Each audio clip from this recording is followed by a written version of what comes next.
The stoned warrior specialist for Peter Lemon is high. It's 2:17 in the morning on April 1st, 1970. Firebase Illingworth, 5 miles from the Cambodian border, the middle of nowhere. Lemon and his squad returned from patrol a few hours ago. They knew the enemy was out there. Ground surveillance radar picked up movement at the tree line. 400 North Vietnamese soldiers, maybe more, stacked up, waiting. Everyone at Illingworth knew an attack was coming. But you can't stay alert forever. You have to sleep sometime. You have to find a way to deal with the stress, the fear, the constant knowledge that tonight might be the night. So Lemon did what thousands of American soldiers did in Vietnam. He smoked a joint before bed, got stoned with his buddies, tried to relax, tried to forget where he was and what was waiting in the jungle. He didn't fall asleep. The marijuana was just kicking in when the first mortar rounds started falling. 300 rounds, mortars, rockets, recoilless rifles. 20 minutes of hell raining down on 220 Americans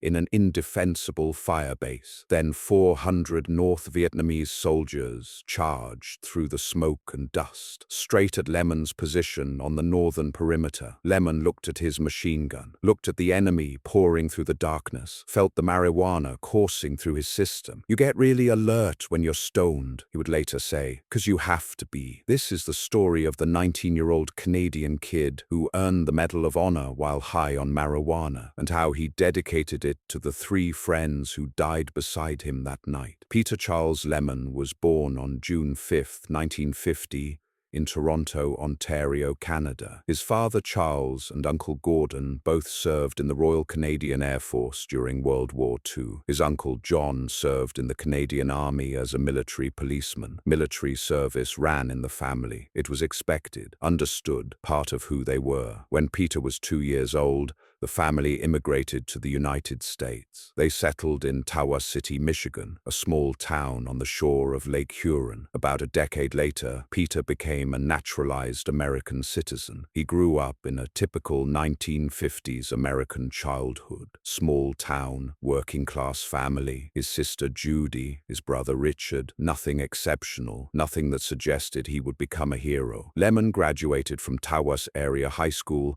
in 1968, the height of the Vietnam War. The draft was in full effect. Young men faced a choice: college, Canada, or service. Lemon started working in a factory in nearby Saginaw. The work was hard, the pay was low, the future was uncertain. He viewed the Vietnam War as necessary to stop the spread of communism. That's what he told people. That's what he believed. Whether that belief was genuine or just the rationalization of an 18-year-old with limited options, only Lemon knows. On June 5, 1968, his 18th birthday, Peter Lemon walked into the post office in East Tawas, Michigan, and volunteered for the United States Army. He wanted to be where the action was, where he could make a difference, where he could test himself against something real. The Army sent him to basic training, then advanced infantry training, then to Vietnam in late July 1969. Lemon attended Recondo School, long-range reconnaissance training, small unit tactics, the skills needed for deep penetration patrols into enemy territory. He earned the coveted title of Army Ranger. By spring 1970, Specialist 4 Peter Lemon was serving as an assistant machine gunner with Company E,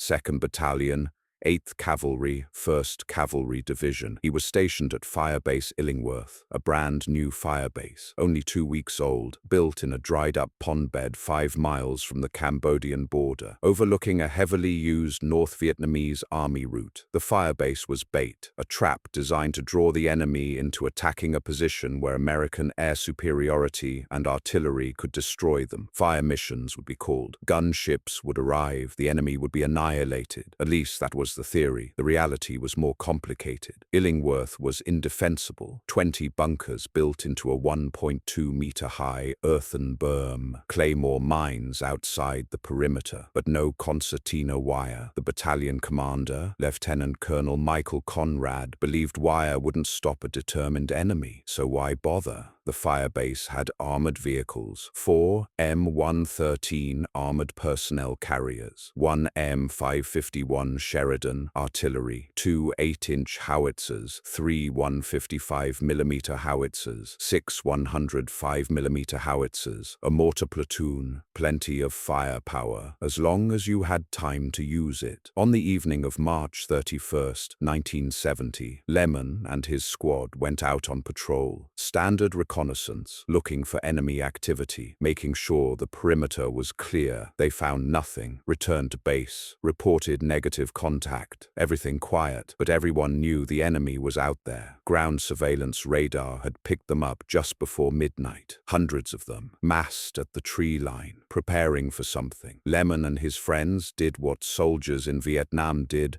when they knew death was coming, but didn't know when. They tried to relax, to sleep, to cope. All the guys were heads, Lemon later said. We'd sit around smoking grass and getting stoned and talking about when we'd get to go home. That night was no different. Lemon smoked a joint, tried to sleep. The marijuana hit him around 2 in the morning. That heightened awareness, that altered perception, that sense of unreality. Then the mortars started falling. At 2:17 a.m., on April 1st, 1970, the North Vietnamese Army launched the first of 300 mortar, rocket, and recoilless rifle rounds. The 32nd Artillery's Fire Direction Center took a direct hit, killed 3 off-duty radio men sleeping nearby. The 77th FDC was hit several times, killed 7 more, 20 minutes of bombardment, creating chaos, dust, confusion, destroying communications, killing Americans before the ground assault even began. Then the infantry came. Nearly 400 soldiers from the 272nd Main Force Regiment, 9th Pavan Division. They hit the northern perimeter, where Lemon's reconnaissance company was positioned, where the defenses were weakest, where the enemy believed they could break through. Lemon jumped on his .50 caliber machine gun. The heavy weapon, mounted in his position, started firing long bursts into the darkness, into the mass of enemy soldiers pouring toward the berm. With mortars and rockets going off around him,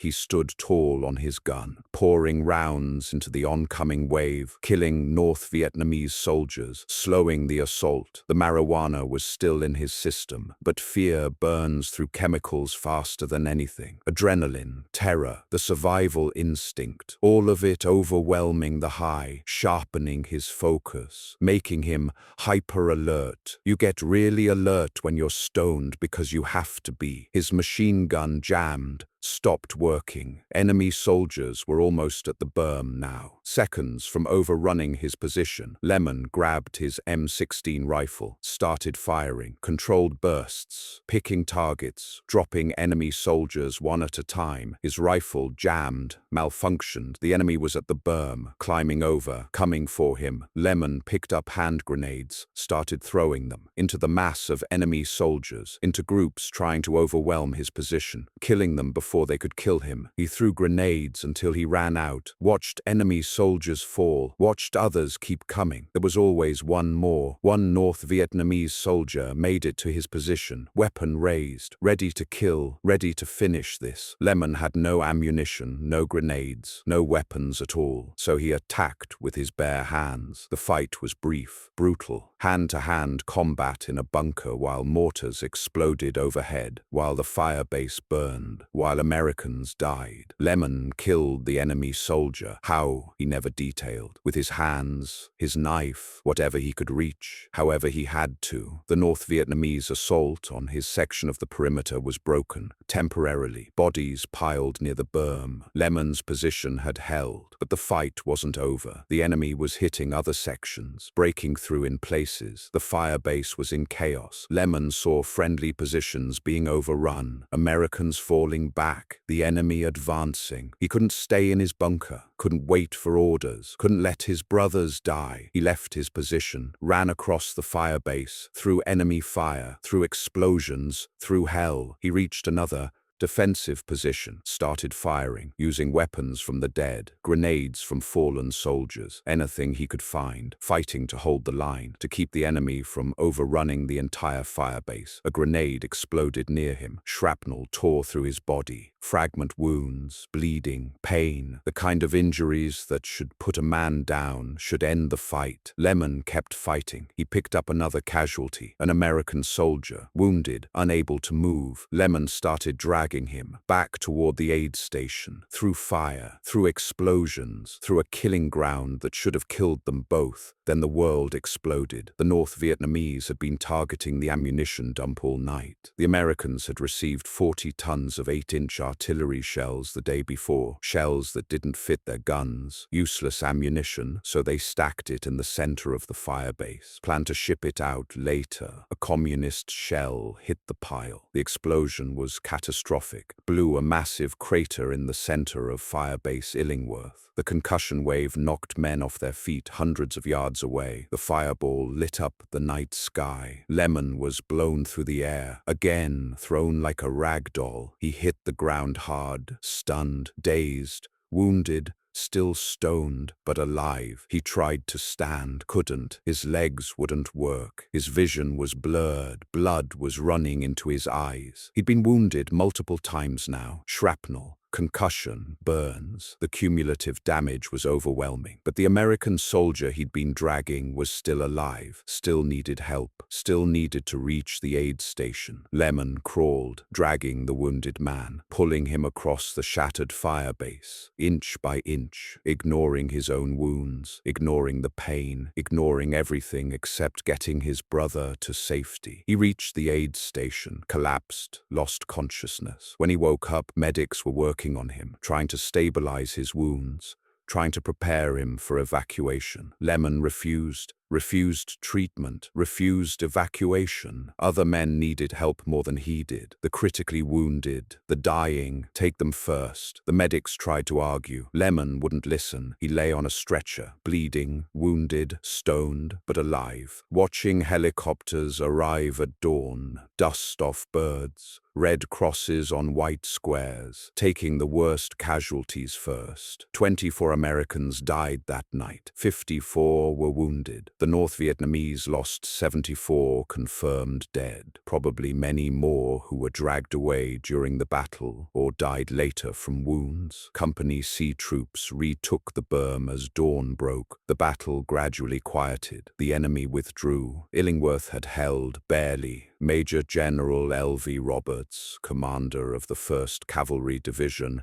arrived by helicopter that morning. He awarded a Silver Star to one deserving soldier, promised a hot meal to the survivors. Then he told them they had to remain at Illingworth for one more night. When the generals said that it was just like man, the army strikes again, one survivor later laughed. We were tired and hungry, but we stayed, and we would have fought them again if they would have come back. The enemy didn't return. Illingworth was abandoned shortly after. The mission was over. The trap had worked, sort of. The Americans had killed more enemy than they lost, but the cost was high, too high. Peter Lemon was evacuated, spent time recovering from his wounds, the shrapnel, the concussion, the burns, the cumulative damage from a night in hell. He came home from Vietnam later that year. On June 15, 1971, he received the Medal of Honor from President Richard Nixon during a ceremony at the White House. Lemon dedicated the medal to 3 of his closest friends who died in the battle: Sergeant Casey Waller, Corporal Nathan Mann, Sergeant Brent Street, the brothers who didn't make it home. During a newspaper interview shortly after receiving the medal, Lemon admitted something that shocked many people. He'd been high on marijuana during the battle. "It was the only time I ever went into combat stoned," he said. "You get really alert when you're stoned because you have to be." The admission was controversial. This was 1971. The Vietnam War was deeply unpopular. The counterculture was at its peak. Drug use among American soldiers in Vietnam was widespread but rarely discussed publicly. Lemon's honesty about being high during the actions that earned him the Medal of Honor became part of his story, part of his legend, the stoned warrior who fought off 400 North Vietnamese soldiers